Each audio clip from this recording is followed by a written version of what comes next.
Carter's house was the kind of place you'd see in a magazine. Glass walls, sharp angles, perched on a hill like it was looking down on the rest of the world. It was beautiful, sure, but cold, empty. The kind of place where you'd feel like a ghost even when you were alive. I took the job because I had no choice. Tuition was due and my bank account was a joke. When they offered triple...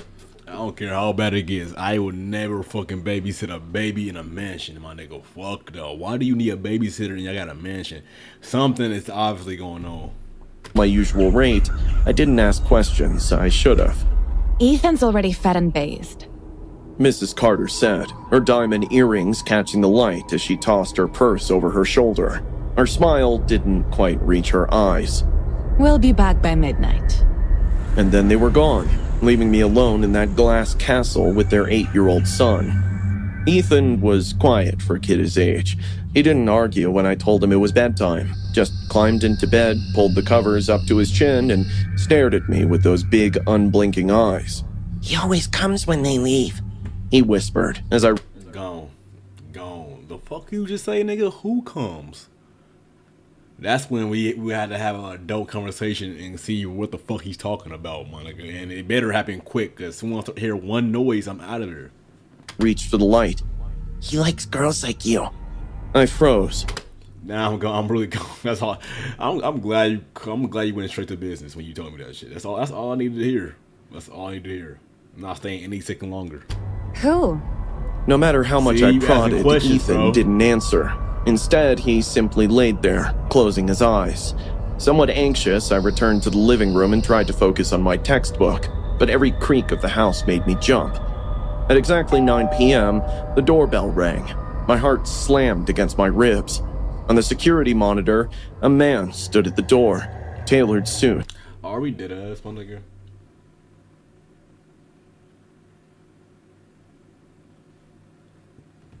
Perfect hair, smiling directly into the camera like he knew I was watching. "Hi, Lisa," he said when I pressed the intercom. His voice was smooth, too smooth. "I'm Daniel, Ethan's uncle. I've already told Rachel. Would just grab some files from the study and leave." My stomach churned. I wasn't told anyone would be coming. "Call her if you want," he said, still smiling. "She'll tell you it's fine." I did.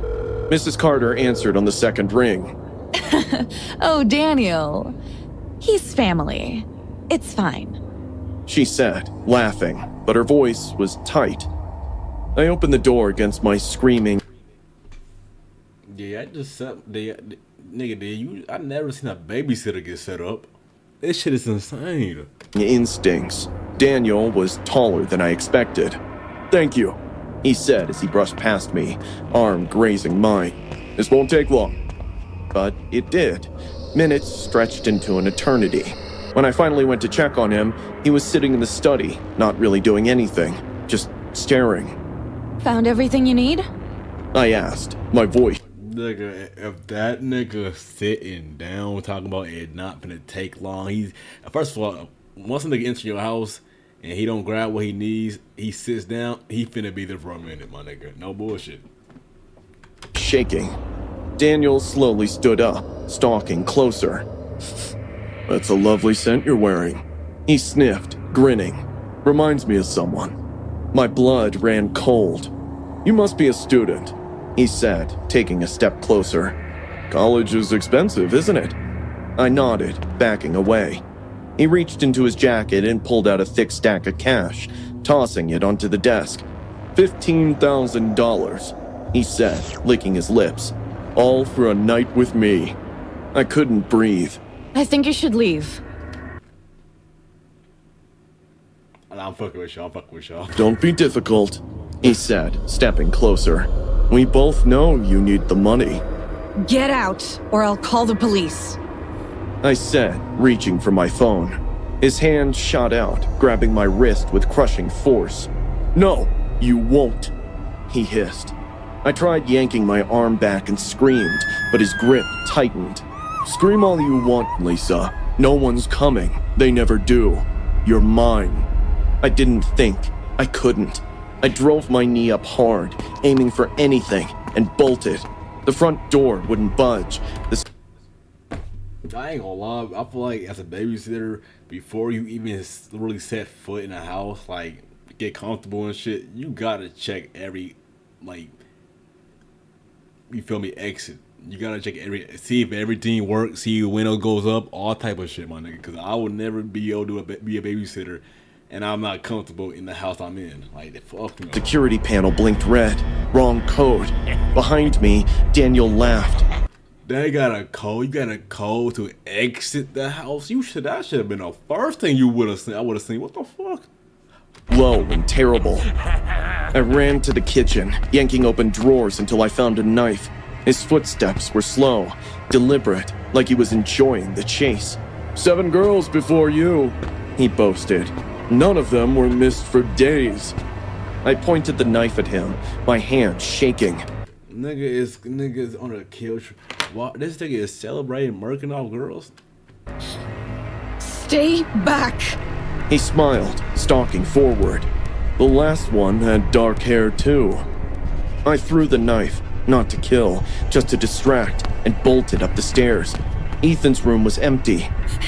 Ethan? I cried, terrified. A small hand grabbed mine from the closet. Ethan's eyes were wide, his voice barely audible. He always does that. He whispered. He comes when they leave. Heavy footsteps echoed on the stairs. Daniel's voice followed, sing-song and mocking. I can smell your fear, little girl. I grabbed the landline by Ethan's bed, my fingers fumbling as I dialed. They cut that bitch in. If they ain't gonna lie, if he was able to cut that bitch, if you make it out, plot armor. Dialed 911. The dispatcher spoke from the other side, but before I could reply, Daniel busted into the room, blood dripping from his shoulder where the knife had grazed him. Nice In his hit. hand was a zip tie. You stupid, stupid girl, he growled, lunging for me. Struggle ensured as he jumped on me. We both rolled out of the room, moving to the stairs. I kept punching and kicking him, but he was too strong. He dragged me down the rest of the stairs and pounced me on the hard floor. Just when I thought it's over for me, I heard cop cars. What the fuck, nigga? You got Police Express? What cop is showing up that fast, my nigga? These niggas gotta live right by a fucking police station. No, hell no. Daniel stopped and I noticed the color from his face fade away. Who the hell called the cops? He screamed in pain mixed with anger. I did. I hate you. And I hate mommy, daddy too. W kid. Oh no, he's a real one. I'm not gonna lie. After that, you gotta take him in as your son. You have to take him in as your son. You have to, my nigga. Saw Ethan standing on the stairs. He was crying, but when the police dragged Daniel away, he kept yelling how he'd get bail in no time. 6 missing babysitters over 3 years. The Carters were arrested as accomplices. Little Ethan was allotted to foster care while Daniel was given life imprisonment. But the real justice was served when he was found unconscious in a cell a week into his sentence, brain hemorrhaging from an undetected injury. He survived, but doctors say he'll never walk again. I visit Ethan time to time. He still doesn't understand that he saved my life. One day when he gets older, I bet he'll be proud of himself. No bullshit, nigga. I'm not, nigga. You coming? Ethan's coming with me, my nigga. Like real shit. That nigga saved my life. You would never be in another foster care. Like I'm tripping. This girl in college. Never mind. Probably not the best action. Emma's quite the storyteller. Mrs. Hayes laughed, checking her diamond earrings in the hallway mirror. Don't believe a word she says. Just going through a phase. Mr. Hayes nodded, jingling the car keys. She's a good kid, though, with an overactive imagination. Attention-seeking, the therapist calls it. I forced a smile and adjusted my backpack strap. Their house was stunning. Modern art on pristine walls. I ain't gonna bullshit. I'm paying attention to everything that little girl says. The fuck y'all mean she's a storyteller? Now I gotta lock in because there's something she knows that, you feel me, not a lot of niggas knows, and I'm finna pay attention to that shit. Furnitures that looked never used. That strange emptiness that comes with too much money. We'll be back by midnight. Mrs. Hayes promised, not quite meeting my eyes. Numbers are on the fridge. That's when I noticed her, 9-year-old Emma, at the top of the stairs in a blue nightgown, perfect blonde hair and eyes too devious for a child. Hi, Emma. I'm Fiona. I greeted cheerfully. She didn't smile back, just stared, tilted her head slightly, and went back to playing. Shy kid, I thought. But the moment the front door closed, the kid's posture flipped 360. You shouldn't have come, Fiona. She deadpanned. I laughed awkwardly. Well, I'm here now. You want to show me around? What's the point? She shrugged. You'll be dead soon anyway. I gaped as she skimmed down. Yeah, that's all I have to hear. That's all. That would be all I'd have to hear. I'm dead soon anyway, nigga. Don't worry about it. Don't worry about it. On the stairs, humming like she just commented on the weather. During dinner, Emma watched me from across the table, Nigga, what barely is the touching her. painting behind her? See, we gotta pay attention to details when we be just going over niggas' houses. I'm telling y'all. Her food. So, what's your favorite subject in school? I asked, trying to break the silence. Psychology. She answered immediately. I like to study how minds break. I swallowed hard. That's mature for your age. That's what the others said too, before they left. She replied, pushing her peas around. Emma, I said firmly. your parents mentioned you like to make up stories. So do they. Like how they made up being my real parents. Where are your folks then? Her eyes darkened. Buried in the garden. I watched Daddy dig the hole. My fork froze halfway to my mouth. Just stories, I reminded myself. Girls come to live in our basement. She continued calmly. I feed them scraps when Mom and Dad are sleeping. I forced a laugh. Let's finish dinner and maybe watch a Disney movie? You don't believe me. No one ever does. Not gonna lie, this girl talking a little like, you feel me, the way she's talking, I feel like you had to believe her, you feel me, that sigh. She knew you didn't believe her when she, like, I feel like shit like that, self-awareness like that, you gotta lock in. Until it's too late. I didn't See? believe her until I saw the scars. Emma was brushing her teeth when her dress slipped, revealing a network of thin, jagged scratches snaking up her arms. What happened here? I asked, genuinely concerned. She glanced down casually. I did it. You hurt yourself? Why? To practice. She whispered. When I do it to you. My skin crawled. What the fuck? I thought we was cool, gang. Enough, Emma. That's not funny. I quickly washed her up and led her to her bedroom, choosing to remain silent. Just one night, I told myself. I could endure the little weirdo a little longer. Little did I know it would stretch far beyond that. As I tucked Emma in, my hand brushed against something hidden under her pillow. A journal. I immediately snatched it away and flipped through the pages. My blood ran cold. The pages were filled with disturbing drawings, stick figures holding knives, splashes of red crayon smeared across every surface. But that page stopped me in my tracks. A crude caricature of me, my head severed, red crayon dripping from the neck. Nigga, how do you look at that picture and think you? Like what? My nigga, I'm not thinking that shit. I didn't waste a second. My mind raced with questions. Could the kid be in danger? Were the Hayes hiding something sinister? The basement door screamed for me. It was locked.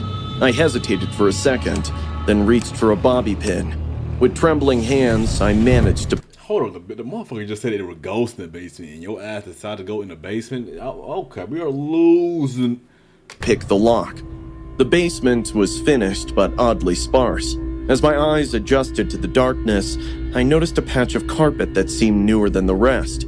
Under a workbench, I found a small box containing IDs and credit cards belonging to different women, and a missing persons flyer with a photo of a young woman, a babysitter, who disappeared 3 months ago. My heart raced as I pulled out my phone. No signal. Suddenly, I felt a presence behind me.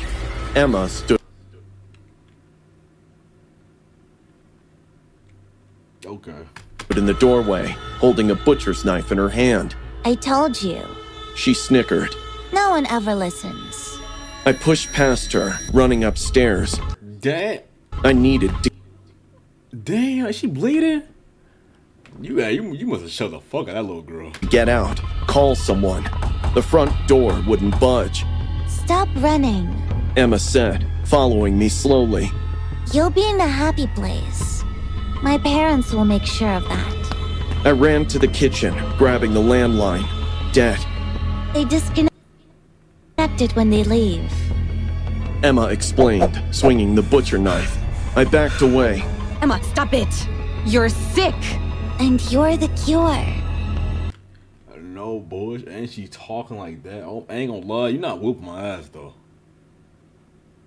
Yeah, I'm like, no bullshit. You know, nigga, not to call a nigga in here. That's all I'm saying.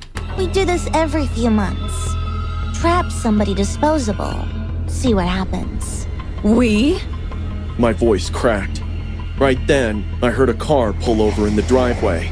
Mr. and Mrs. Hayes are back. Me, Daddy, and Mommy. Emma whispered. I started with Mom and Dad. Daddy didn't stop me. Said we had to protect the family name, the estate. Heavy footsteps moved closer to the porch. They like to watch the videos after. Emma continued, eyes darting to a tiny camera in the smoke detector. To see how long the babysitter lasts. I heard the main Kind of sick Squid Game. What the fuck? This shit is not like y'all niggas actually be murking off niggas for entertainment. door open.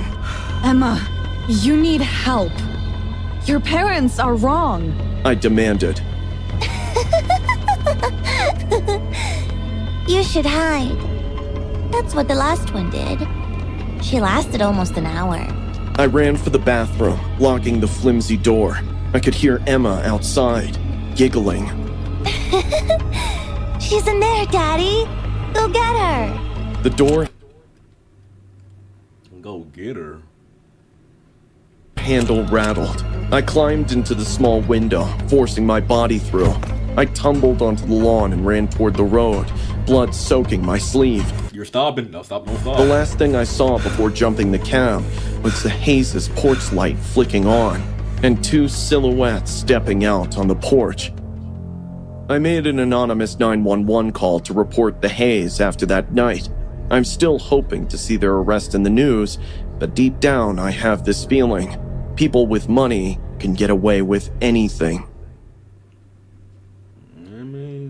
We were first-time parents in a new environment with no sleep and no family around to help us out. Our baby girl, Lily, cried through the night. Every night. I didn't have a hot meal in 2 weeks. The house reeked of old formula and desperation, and then, just like an angel dispatched directly from our misery, someone left a flyer on our doorstep. Experienced babysitter, CPR certified, excellent references. Call Eliza. It honestly felt like our universe had decided to intervene and finally help us. Eliza was perfect, refined, collected. Her voice was silky, her clothes smooth, her smile soft but completely vacant. The moment she touched Lily, the crying stopped.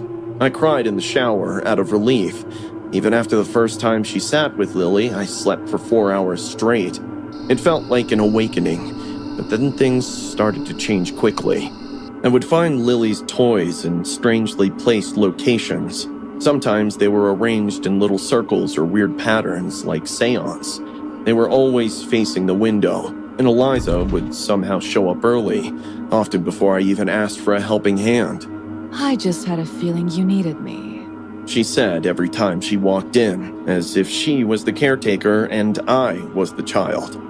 The baby monitor would crackle to life, even when it was off, and on occasion it would play lullabies I didn't know, old, peculiar songs that made Lily whimper instead of sleep. I confronted Eliza on one occasion. What was that song you were singing a little bit ago? I asked her. Oh, something special for little Lily. The fuck is that banging in my ear like that? She said, smiling Boss creepily. That smile stayed with me. One morning, I pretended to be sick and stayed home. From behind the cracked nursery door, I heard her, whispering to Lily in a tongue that I didn't understand. Then, in English. They never wanted you. But I do. It felt like ice The fuck is your ass so red, nigga? Like, you act like you getting strangled. was sliding down my spine. Nate told me I was paranoid, a little sleep deprived. She's been amazing with Lily, he said. At night, I reverse searched for Eliza's number. Nothing. No full name, no background, no social media pages. A burner phone. I called the references from the flyer, all disconnected. Every last one. I should have fired her, but I needed proof, so I bought a nanny cam. The recording still gives me nightmares. 3:04 in the morning. Eliza is in Lily's room, holding her in her arms in front of the mirror and speaking into it. She is nearly ready. We just need to get rid of the mother.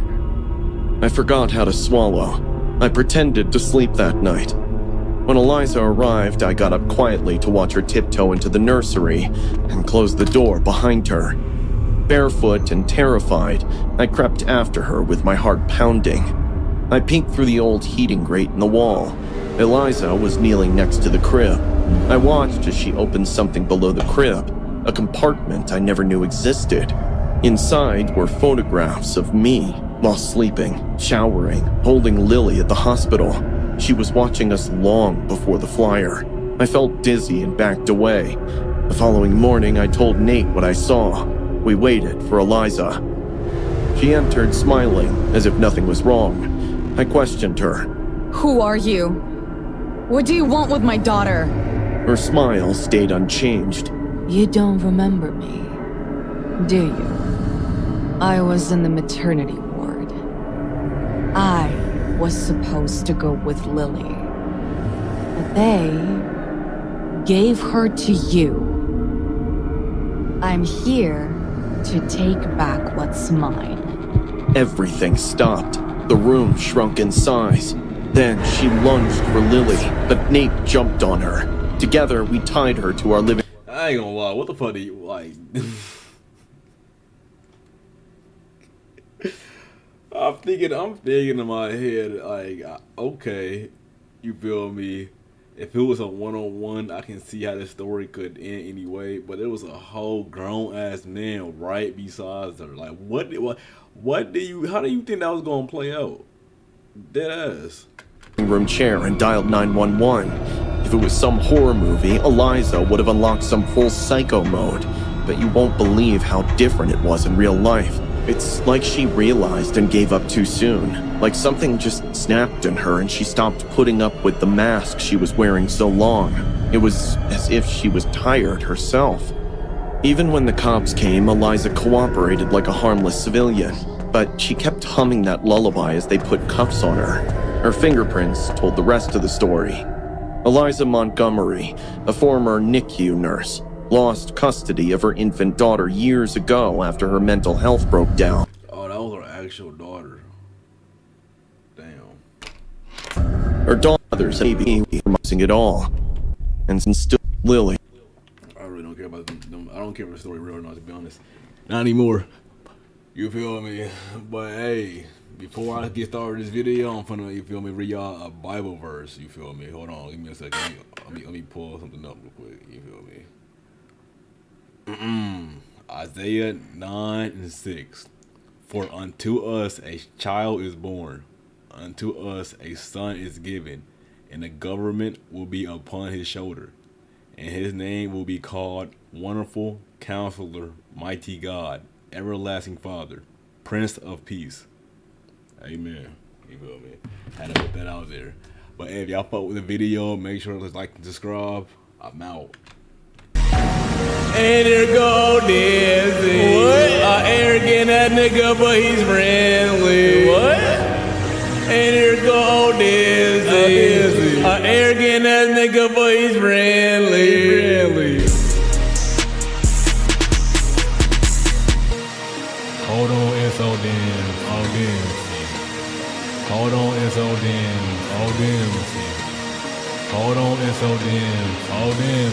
Arrogant ass nigga, but he's friendly.